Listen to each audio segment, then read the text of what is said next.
Hello everyone, நமதன் Gowri and hello my dear MG squad. 2 நாள் தான் தமிழ்நாட்டு பக்கம் திரும்பி வந்தோம். நம்ம எலெக்ஷன் நடந்துட்டு இருக்குன்னு அதுக்குள்ள மிடில் ஈஸ்ட்ல என்னெல்லாமோ ட்விஸ்ட் வர ஆரம்பிச்சிருச்சுங்க. இஸ்ரேலோட பிரைம் மினிஸ்டர் நெத்தன்யாஹூ அவர் தான் இந்த மொத்த போருக்கும் முக்கியமான நபர். இவர் ஆரம்பிச்சதை தான் யூஎஸ் கண்டினியூ பண்ணி ஈரான் அடிச்சதா இருக்கட்டும், மிடில் ஈஸ்ட்ல அவ்வளவு பிரச்சனை மொத்தமாவே அரப் கண்ட்ரிஸ் எல்லாருக்கும் வந்து பிரச்சனைக்கு மூல காரணம், பேசிக்கான பிரச்சனை யார் ஆரம்பிச்சு வச்சதுன்னு பாத்தீங்கன்னா நெத்தன்யாஹூ அவர்கள் தான். இப்போ நெத்தன்யாஹூ ஆரம்பிச்சது மட்டும் இல்லாம he is spearheading the whole war. அவர்தான் வந்து இந்த போரை முன்னின்று நடத்தி வச்சிட்டு இருக்காரு. இப்ப லெபனானை போட்டு அடிச்சதா இருக்கட்டும், இவ்வளவு நாள் ஈரான் அடிச்சதா இருக்கட்டும், முதல்ல இஸ்ரேல் தான் ஆரம்பிச்சு வச்சிட்டு இருக்குது. இப்போ அவ்வளவும் பண்ண இஸ்ரேலோட பிரைம் மினிஸ்டர் நெத்தன்யாஹுக்கு கேன்சரா. who would have thought? என்னெல்லாமோ ட்விஸ்ட் நடந்துட்டு இருக்குது. இதுக்கு நடுவுல ட்ரம்ப் வந்து இந்தியா வேற திட்டி இருக்காரு. இந்தியாவை வந்து ஹெல் ஹோல் அப்படின்னு இருக்காரு. இந்தியா சைனா வந்து ஹெல் ஹோலாம். ஹெல் ஹோல்னா என்னன்னா நரக குழி. இங்க இருக்கிறவங்க எல்லாம் தப்பிச்சு அமெரிக்காவுக்கு போய் வாழ்ந்துடுறாங்க. அவங்களுக்கு எல்லாம் இங்கிலீஷ் கூட தெரியாது. இந்த ஆட்கள் எல்லாம் எதுக்கு நம்ம நாட்டுல வச்சிருக்கணும் அப்படின்னு சொல்லிட்டு இந்தியால இருந்து கிளம்பி யூஎஸ்ல வாழ்ந்துட்டு இருக்கக்கூடிய இந்தியன்ஸையும் சைனீஸையும் வந்து ட்ரம்ப் திட்டி இருக்காரு. இது இந்தியாவுக்கும் அமெரிக்காவுக்கும் நடுவில் ஒரு பிரச்சனையை உருவாக்கி இருக்குது. டிப்ளமேட்டிக் லெவல்ல ரொம்ப பெருசா இல்ல. பட் அதுக்கு முதல்ல நம்மளுக்கு சப்போர்ட்டுக்கு வந்து நின்னது என்ன தெரியுமா? இந்தியாவும் சைனாவும் ஹெல்ஹோலா. இந்தியாவும் சைனாவும் கிராடல் ஆஃப் சிவிலைசேஷன். அதாவது மொத்த மனித நாகரிகமே பிறந்த இடங்கள் வந்து இந்தியாவும் சைனாவும் சொன்ன கண்ட்ரி எது தெரியுமா? ஈரான் நம்மளுக்கு சப்போர்ட் பண்ணி இன்டர்நேஷனல் லெவல்ல பேசிட்டு இருக்காங்க. சோ நிறைய விஷயங்கள் லாஸ்ட் 2 டேஸ்ல நடந்துட்டு இருக்குது. இஸ்ரேலோட பிரைம் மினிஸ்டருக்கு வந்த கேன்சரோட டீடைல்ஸ் என்ன அப்படிங்கறத நம்ம பார்த்துட்டு அதுக்கப்புறம் இந்தியாவுக்கு அமெரிக்காவுக்கு இப்ப ட்ரம்ப் சொன்ன இந்த ஒரு வொக்காபுலரிக்கல் வாமிட் அப்படின்னு சொல்லலாம். அவர் பேசுற வந்து நிறைய வாந்தி எடுக்கிற மாதிரி நிறைய தப்பா பேசுவாரு. அப்படி இந்தியாவை பத்தி சைனாவை பத்தி ஏன் சம்பந்தமே இல்லாம தப்பா பேசியிருக்காரு, ரொம்ப ஸ்பெசிபிக்கா இந்தியாவை பத்தி ஏன் பேசியிருக்காருங்கிறத நம்ம பார்க்க போறோம். பட் அதெல்லாம் பார்க்க ஆரம்பிக்கிறதுக்கு முன்னாடி as I always say, நீங்க நம்ம சேனலை சப்ஸ்கிரைப் பண்ணலன்னா சப்ஸ்கிரைப் பண்ணுங்க. அப்போனா தான் இந்த மாதிரி வேர்ல்டில் நடக்கக்கூடிய நிறைய காம்ப்ளிகேட்டட் விஷயங்கள் எல்லாத்தையும் என்னால உங்ககிட்ட ஃபுல் டீடைல்ஸோட டெய்லி நீங்க தூங்க போறதுக்கு முன்னாடி 10 நிமிஷத்துல புரிஞ்சுக்கிற மாதிரி நான் வீடியோவை போஸ்ட் பண்ணிடுவேன். நீங்க சப்ஸ்கிரைப் பண்ணீங்கன்னா தான் உங்களுக்கு அந்த வீடியோவை யூடியூபோட அல்கோரிதம் வந்து நீங்க யூடியூப்ல வந்த உடனே கரெக்டா எடுத்து காமிக்கும். சோ சப்ஸ்கிரைப் பண்ணாதவங்க சப்ஸ்கிரைப் பண்ணிடுங்க. இப்போ என்ன நடக்குதுங்கிறத சொல்ல ஆரம்பிச்சிடுறேன். முதல் விஷயம் என்ன அப்படின்னு பாத்தீங்கன்னா, நெத்தன்யாஹூ யாரு? இஸ்ரேலோட பிரைம் மினிஸ்டர். நம்ம எல்லாருக்குமே அது தெரிஞ்சிருக்கும். பெஞ்சமின் நெத்தன்யாஹூ தான் இஸ்ரேல் வந்து ஈரான் அடிக்கணும் அப்படின்னு சொல்லிட்டு முதல்ல ஆரம்பிச்சு வச்சவர். அண்ட் ஈரானுக்கும் இஸ்ரேலுக்கும் நடந்த போர்ல வந்து அமெரிக்காவை உள்ள இழுத்துட்டு வந்தது நெத்தன்யாஹூ தான் அப்படின்னு சொல்லிட்டு அமெரிக்கன்ஸே சொல்றாங்க. யூஎஸ்ல இருக்கக்கூடிய ஒரு மிகப்பெரிய கான்ஸ்பிரசி தியரி என்னன்னா, நெத்தன்யாஹூ தான் வந்து இந்த எப்ஸ்டீன் ஃபைல்ஸ் எல்லாம் பெருசா உருவாக்கி விட்டாரு. அதுல ட்ரம்பும் சிக்கி இருக்காரு. ட்ரம்ப் வந்து நெத்தன்யாஹூ சொல்றதெல்லாம் கேட்கலன்னா அந்த ஃபைல்ஸ் எல்லாம் ரிலீஸ் பண்ணிடுவேன் பிளாக்மெயில் பண்ணிருக்காருன்னு கான்ஸ்பிரசி தியரி ஓடிட்டு இருக்குது. இந்த எந்த அளவுக்கு உண்மைலாம் தெரியாது. பட் இப்படி ஒரு கான்ஸ்பிரசி தியரி கிரியேட் ஆகிற அளவுக்கு ஒரு நாட்டுக்குள்ள இப்படி ஒரு தியரி ரொம்ப பரவலா இருக்குது. நீங்க யூஎஸ்ல இருக்கிற ஃப்ரெண்ட்ஸ் கிட்ட கேட்டீங்கன்னா தெரியும். சோ அந்த அளவுக்கு ஒரு கான்ஸ்பிரசி தியரி யூஎஸ்குள்ள பொதுமக்கள் பேசிட்டு இருக்காங்கன்னா, ஜெனரல் ஐடியா என்னன்னா இந்த போருக்கும் நம்மளுக்கும் சம்பந்தமே கிடையாது. பட் சம்பந்தமே இல்லாம அமெரிக்கா வந்து இந்த போர்ல பார்ட்டிசிபேட் பண்றதுக்கு காரணம் ஒரு நபர் தான், ஒரு நாடு தான். அந்த நாட்டோட பிரைம் மினிஸ்டரான நெத்தன்யாஹூ தான் வந்து எல்லாத்துக்கும் காரணம். எல்லா பிரச்சனைக்கும் பரணி பையன் தான் காரணங்கிற மாதிரி எல்லா பிரச்சனைக்கும் இந்த நெத்தன்யாஹூ தான் காரணம் அப்படிங்கிறது தான் யூஎஸ்குள்ளேயே இருக்கிற பரவலான கருத்து. ஈரானுக்குள்ளேயும் அதே கருத்து தான் இருக்குது. ஏன் இஸ்ரேலுக்குள்ளேயே இப்படி ஒரு கருத்து இருந்து நிறைய பேர் அவருக்கு எதிராக ப்ரொடெஸ்ட் எல்லாம் பண்ணிட்டு இருந்திருக்காங்க. பட் இவ்வளவுத்துக்கும் காரணமா இருக்கிற நெத்தன்யாஹூ வந்து ஒரு ட்வீட்ல வேர்ல்டு ஃபுல்லா அவருக்கு கேன்சர் இருக்கிறத பப்ளிக்கா டிக்ளேர் பண்ணிருக்காரு few minutes ago. அவர் என்ன சொல்றாரு அப்படின்னு பாத்தீங்கன்னா, I ask to share with you 3 things. உங்ககிட்ட 3 விஷயங்களை நான் பகிரணும்னு நினைக்கிறேன். Thank God I'm healthy. கடவுளுக்கு நன்றி, எனக்கு வந்து நல்ல உடல் சக்தி இருக்குது. I'm in excellent physical condition. I had a minor medical issue with my prostate that was completely treated. Thank God it's behind me. எனக்கு கேன்சர் இருந்துச்சு, ஆனா அது இப்போ சரியாயிடுச்சு. மதன் இங்கிலீஷ்ல சொன்னப்ப கேன்சர்ங்கிற வார்த்தை இல்லைன்னு யோசிக்கிறீங்களா? ஐடியாவை சொன்னேன். பட் என்ன அவர் சொல்றாருன்னு ஃபர்தரா நான் சொல்றேன். 1.5 வருஷத்துக்கு முன்னாடி நான் வந்து ஒரு பெரிய சர்ஜரி கோ த்ரூ பண்ணேன். அந்த சர்ஜரி முடிஞ்ச உடனே பாடியை ஸ்கேன் பண்ணாங்க. ஸ்கேன் பண்ணப்போ எனக்கு வந்து ப்ராஸ்டேட்ல ஒரு கட்டி இருக்குது அப்படிங்கறத கவனிச்சாங்க. அப்ப 2 பாசிபிலிட்டி டாக்டர்ஸ் என்கிட்ட கொடுத்தாங்க. ஒன்னு அதை ரிமூவ் பண்ணலாம், ரெண்டாவது அது ஒண்ணு கேன்சர் கட்டி அதை ரிமூவ் பண்ணலாம், இல்ல ரெண்டாவது அதை அப்படியே விட்டுறலாம். நிறைய பேர் அப்படியே வாழ்ந்துட்டு இருக்காங்க. பட் உங்களுக்கே தெரியும், எனக்கு ஒரு பிரச்சனை இருந்துச்சுன்னா அது முதல்ல நான் சால்வ் பண்ணிடுவேன். ஆணி வேர் வரைக்கும் போய் எடுத்துருவேன். நாட்டுக்கா இருந்தாலும் சரி, உடலுக்கா இருந்தாலும் சரி. அதே தான் ஈரானை வந்து நான் அடிச்சதுக்கான காரணம் இதுதான ஒரு ஜஸ்டிபிகேஷன் மாதிரி அவர் பேசுறாரு. சொல்லிட்டு என்ன சொல்றாருன்னு பாத்தீங்கன்னா, நான் வந்து அதை கோ த்ரூ பண்ணேன். ஸோ வந்து ஒரு ஹாஸ்பிட்டல் பேர்லாம் போட்டு அங்க வந்து அந்த ஸ்பாட்டை வந்து ஃபுல்லா நாங்க ரிமூவ் பண்ணியாச்சு. 1.5 வருஷமா ட்ரீட்மெண்ட் கோ த்ரூ பண்ணிருக்கேன். கடைசியா பண்ண ஸ்கேன்ல கம்ப்ளீட்டா அது சரியாயிடுச்சு அப்படின்னு சொல்லி டாக்டர் சொல்லியிருக்காங்க. நான் எல்லாருக்குமே நன்றி சொல்லிக்கிறேன், எனக்கு வந்து கேன்சர் சரியாயிடுச்சு அப்படின்னு சொல்லி நெத்தன்யாஹூ சொல்லியிருக்காரு. நெத்தன்யாஹூக்கு கேன்சர் இருக்கிறது ரொம்ப ரொம்ப ரொம்ப பெரிய டீல். அது சரியாயிடுச்சுன்னு அவர் சொல்றாரு. இருந்தாலும் அது ரொம்ப பெரிய விஷயம். ஏன் அப்படிங்கறத நான் உங்ககிட்ட சொல்றேன். இந்த உலகத்துல இருக்கக்கூடிய டெசிஷன்ஸ்லாம் இருக்குல்ல, இப்போ இஸ்ரேல் வந்து போருக்கு போறாங்கன்னு சொல்றாங்கல்ல, அது இஸ்ரேல் போகிற போர் கிடையாது. இஸ்ரேலோட பிரைம் மினிஸ்டர் எடுக்கிற டெசிஷன். அமெரிக்கா போருக்கு போகுதுங்கிறாங்கல்ல, அது அமெரிக்கா போற போர் கிடையாது. அமெரிக்காவோட பிரசிடென்ட் எடுக்கிற டெசிஷன். தனிப்பட்ட முறையில் அந்த நாட்டை ஹெட் பண்ணக்கூடிய தலைவர்கள் எடுக்கக்கூடிய டெசிஷன்ஸ்ல தான் லட்சக்கணக்கான மக்கள் காயப்படுறாங்க, ஆயிரக்கணக்கான மக்கள் இறந்து போறாங்க, நாடுகளுக்குள்ள சண்டை வருது, சோல்ஜர்ஸ் இறந்து போறாங்க, இதுவரைக்கும் நம்ம யாருன்னு கூட தெரியாத குழந்தைங்களை போட்டு சாவடிக்கிறாங்க. இதெல்லாம் காரணம் வந்து இந்த ஒரு கோட் இருக்குது. இந்த போருங்கிறது வேற ஒன்றும் கிடையாதுங்க. ஏசி ரூம்ல உட்கார்ந்த வயசான தாத்தாக்கள் எடுக்கக்கூடிய டெசிஷனுக்கு யங்ஸ்டர்ஸ் ஆகிறது தான் அப்படின்னு சொல்லுவாங்க. எந்த போருமே நல்லது கிடையாது, இந்த போரும் நல்லது கிடையாது. ஏன்னா எப்படி பார்த்தாலும் கடைசியில் இறந்து போகிறது அது வந்து பொதுமக்கள் தான் மெஜாரிட்டி. எந்த போரும் நீங்க எடுத்து பார்த்தீங்கன்னாலும் இந்த இடத்துல அதுதான் நடந்துட்டு இருக்குது. இந்த டெசிஷன்ஸை எடுத்த நெத்தன்யாஹூ அவங்களுக்கு கேன்சர் இருந்திருக்குது, அது சரியா இருக்குன்னு சொன்னாலும் இவங்களோட டெசிஷன்ஸ் எல்லாமே ஆர் டை டு தேர் பாடி, தேர் ஹெல்த்ங்கிறது நம்மளுக்கு தெரிய வருது. சோ இது ஒரு முக்கியமான ஒரு ஆங்கிள். ரெண்டாவது என்ன அப்படின்னு பாத்தீங்கன்னா, இந்தியாவை ட்ரம்ப் வந்து தப்பா பேசியிருக்கிறது. ட்ரம்ப் வந்து அவங்க நாட்டுக்குள்ள அதிகமா பேசக்கூடிய ஒரு விஷயம் என்னன்னு பாத்தீங்கன்னா, நம்ம நாடு வந்து வெள்ளக்கார நாடு, இங்க நிறைய பிரவுன்ஸ் வந்துட்டாங்க, பிளாக்ஸ் வந்துட்டாங்க, சைனீஸ் வந்துட்டாங்க. பிரவுன்ஸ்ங்கிறது யாருன்னு பாத்தீங்கன்னா நீங்க, நான், நம்மள மாதிரி ஆட்கள், இந்தியன்ஸ், ஸ்ரீலங்கன்ஸ், அப்புறம் வந்து Nepalese, பங்களாதேஷிஸ், Pakistanis.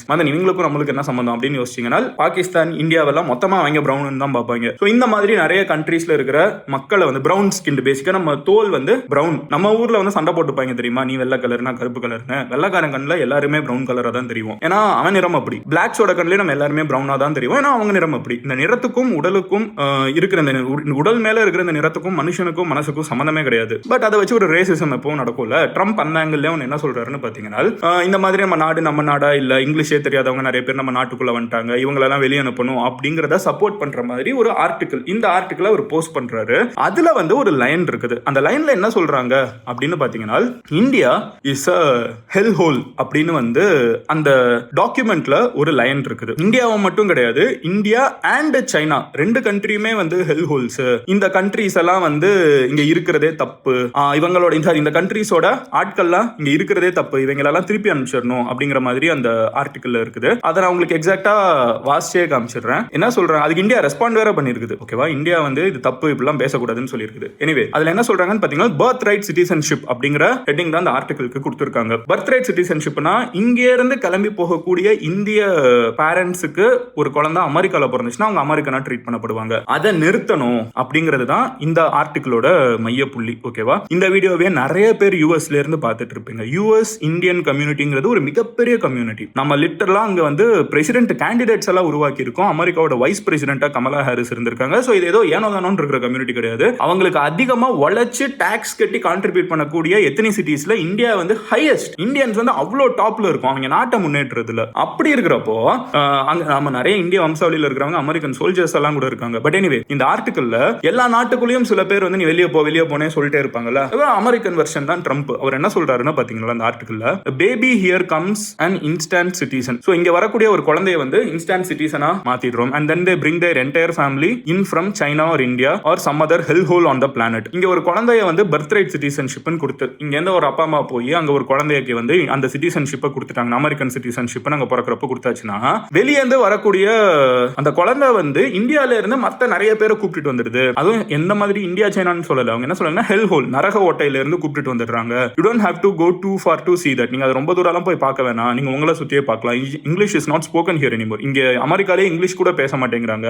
that there's almost no loyalty to this country and amongst the immigrant class coming in today. இந்த மாதிரி ஆட்களுக்குலாம் அமெரிக்கா மேல எந்த லாயல்ட்டியும் கிடையாது, which was not always. இதுக்கு முன்னாடி இப்படி எல்லாம் இருந்ததுல, பட் இப்போ வந்து அமெரிக்காக்குள்ளேயே அமெரிக்கன்ஸுக்கு லாயல்ட்டியே கிடையாது, இவங்களுக்குலாம் அந்த கண்ட்ரி மேல தான் லாயல்ட்டி அப்படின்னு சொல்லி ட்ரம்ப் மூச்சை முட்டு பேசக்கூடிய ஒரு ஆர்டிகலை ஷேர் பண்ணியிருக்காரு. பட் இதுல ஒரு ட்விஸ்ட் சொல்றேன். அமெரிக்கால வாழ்ந்துட்டு இருக்கக்கூடிய நிறைய இந்திய வம்சாவளியில இருக்கிறவங்க அவங்க நாட்டு மேல பாசம் இல்ல, அமெரிக்கா மேல பாசமே இல்லைன்னு சொன்னாங்கன்னா அவங்க இந்தியாவே திருப்பி வந்து இங்க டாக்ஸ் கட்டி சூப்பரா சம்பாதிக்கலாம். இன்னைக்கு வந்து இந்தியாவில வந்து அமெரிக்காவை விட நிறைய சம்பாதிக்கிறவங்க நிறைய பேர் வந்தாச்சு. எனக்கு ஐடில இருக்கிற அத்தனை பேரை தெரியும். ஓகேவா, ஏன்னா ஐடி இண்டஸ்ட்ரி தான் அதிகமாக சர்வீஸ் செக்டர். அமெரிக்கால பே பண்றதை விட இந்தியால அவ்வளோ ஹேண்ட்ஸமா பே பண்றாங்க. ஏஐ ரெவல்யூஷன் ரெவல்யூஷன் இந்தியாலயும் அவ்வளவு பெருசா நடந்துட்டு இருக்குது. இன்னைக்கு மும்பைலயோ நீங்க கூகுள் ஆஃபீஸ்க்குள்ள போய் பாருங்களேன், டெல்லி கூகுள் ஆஃபீஸ் நான் பர்சனலா போயிருக்கேன், ஹைதராபாத்ல இருக்கிற கூகுள் ஆஃபீஸ் போய் பாருங்க, மைக்ரோசாஃப்ட் ஆஃபீஸ் போய் பாருங்க.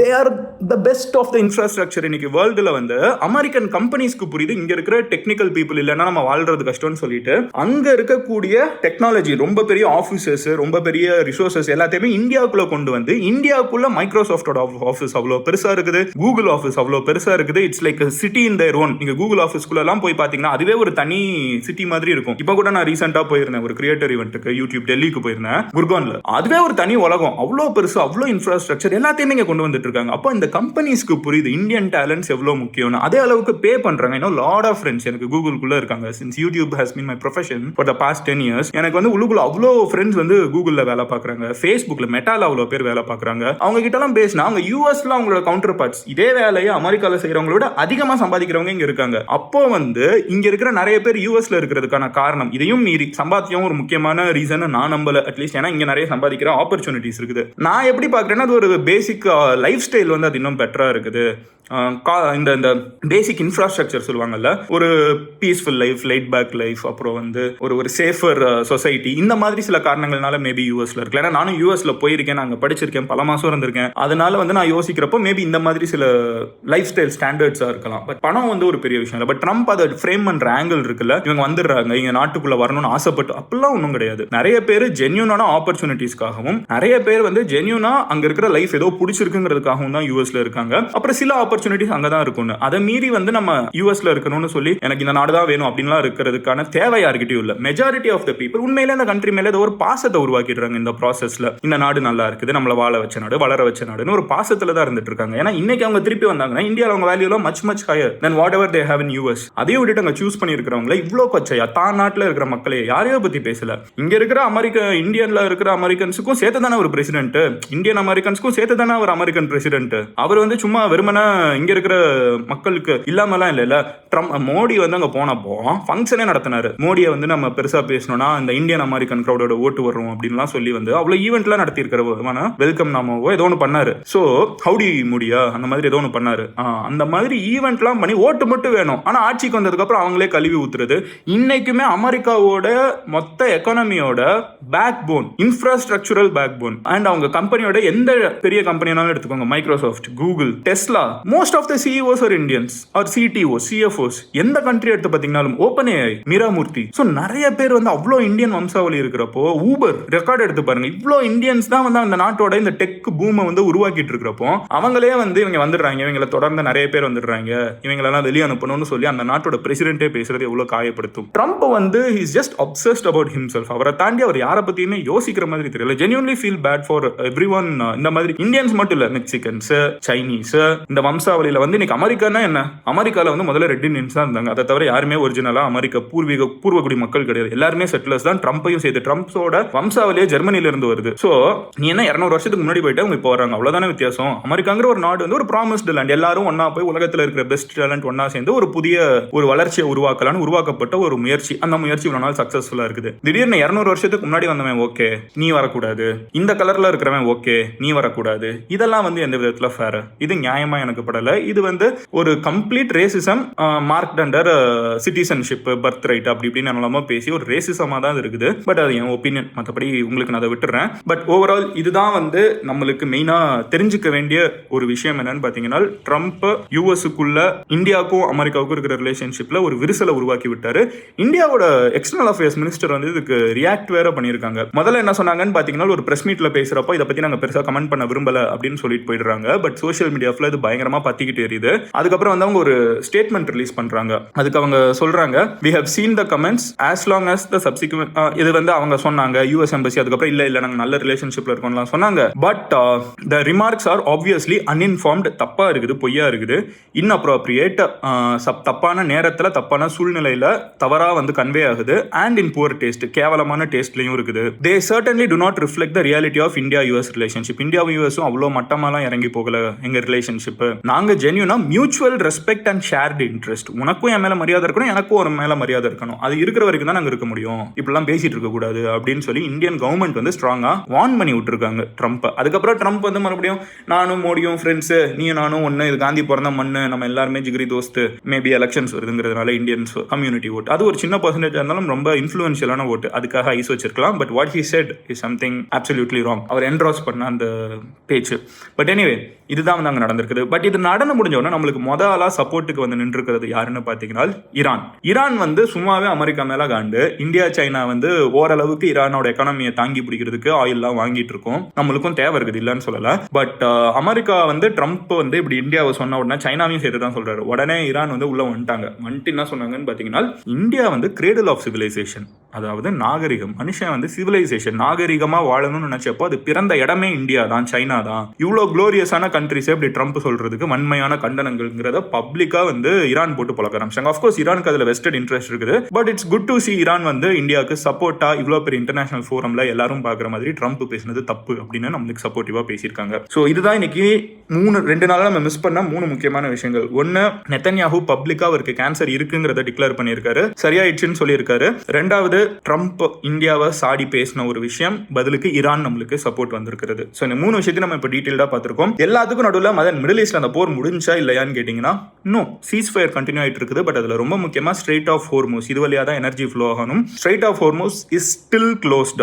ஈரான் கப்பலை பிடிக்கிறாங்க, அமெரிக்கா கப்பலை பிடிக்கிறாங்க, 2 பேரும் மாத்தி மாத்தி பிடிச்சிட்டு தாண்டி எந்த கப்பலையும் வரவிட மாட்டேங்கிறாங்க. பெட்ரோல் டீசல் விலை என்ன ஆக போகுதுங்கிறது வந்து எல்லாருக்குமே கொஞ்சம் பதட்டமா தான் இருக்குது. இந்தியாவில் மட்டும் இல்ல, வேர்ல்டு ஃபுல்லாவே நான் சொல்லிட்டு இருக்கேன். இதோட எஃபெக்ட் வந்து வேர்ல்டு ஃபுல்லா ஃபீல் பண்ண முடியும். ஈகோ பேட்டில் தான் ட்ரம்ப் கடைசியில் நடத்திட்டு இருக்காரு. ஏன்னா நியாயமா ஈரான் வந்து திறந்து விடுறோம்னு சொல்லிட்டு திறந்து விட்டாங்க, அமெரிக்கா அமைதியை விட்டுட்டு போயிடலாம், நான் வேவ் பார்ப்பேன், திறந்து விடுறியா நான் முழுசா பார்த்துட்டு போறேன்னு சொன்னா மறுபடியும் மூடிட்டாங்க. இது ஈகோ பிரச்சனை தான், அதை தாண்டி வேற எதுவும் கிடையாது. அதுக்கான சொல்யூஷன் அவர்கிட்ட தான் இருக்குது. ஹோப்ஃபுல்லி ட்ரம்ப் வந்து அந்த தன்னோட ஈகோ எல்லாத்தையும் விட்டுட்டு அமைதியை நோக்கி மொத்த ப்ராசஸையும் செலுத்துவாருன்னு நம்புறேன். நான் நாளைக்கு உங்களை ஒரு வீடியோல பார்க்குறேன். அது வரைக்கும் மிடில் ஈஸ்ட்ல என்ன நடந்துட்டு இருக்குது, நம்ம ஊர் லோக்கல் பாலிடிக்ஸ்ல என்ன நடந்துட்டு இருக்குது, அரசியல் என்ன நடந்துட்டு இருக்குது, எல்லாத்தையும் நீங்க டீடைல்டா 10 நிமிஷத்துல வெல் இன்ஃபார்ம்டா தெரிஞ்சுக்கிறதுக்கு மதன் கௌரி சேனலை சப்ஸ்கிரைப் பண்ணி எம்ஜி ஸ்குவாட்ல சேருங்க. I will see you tomorrow. Love you all. Take care. Bye. Cheers MGs.